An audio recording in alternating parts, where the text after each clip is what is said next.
Hi everybody, welcome to Leon's Chainsaw Parts and Repair.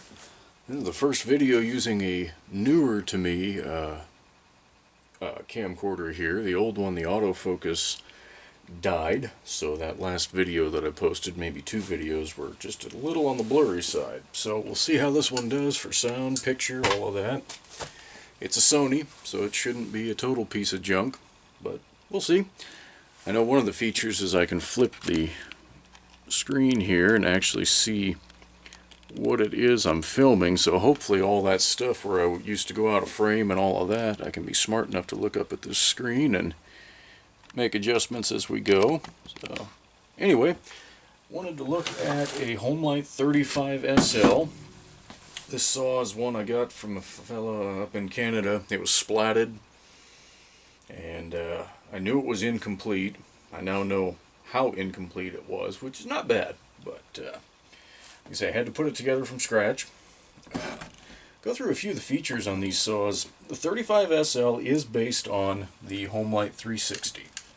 Very, very similar, but some important differences. One, this coil is common to the Homelite 330. Only two saws that use that coil.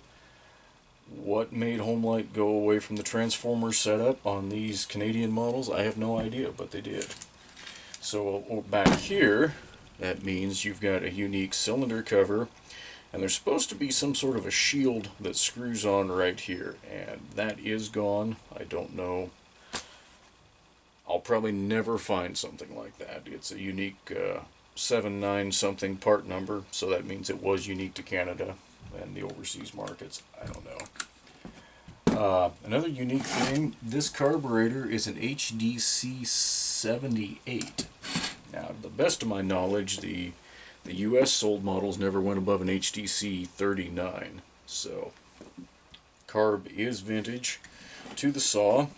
It's got the Terry tag here. We'll see if we can get this to zoom in to where that tag is readable.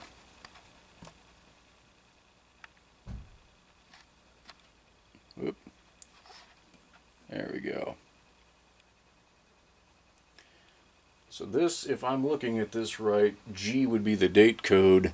Just off the top of my head, I think that's 86, somewhere in there. Other things that needs done, need to get the throttle latch back in here. That all is missing. Does have the complete chain brake that's vintage to this UT, the 50222A. We've had some discussion on House of Homelite about air filters for these, and I found an old service memo that details a air filter for this model, this UT.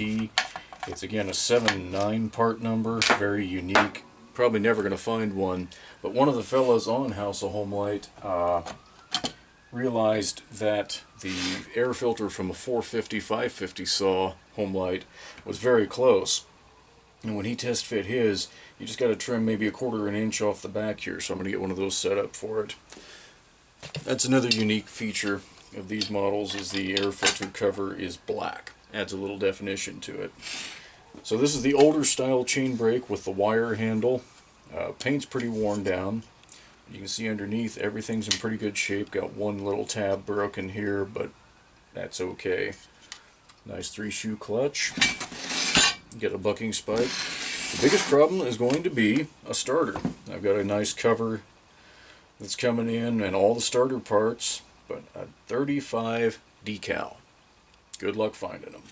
I've looked and looked and looked, and I'll keep looking, but who knows? So if anybody out there happens to have a starter cover from one of these things, or a decal laying around that you're willing to part with, please do contact me, because I'm more than happy to buy it. So anyway, the next time this saw comes up on a video, hopefully it's for a test run.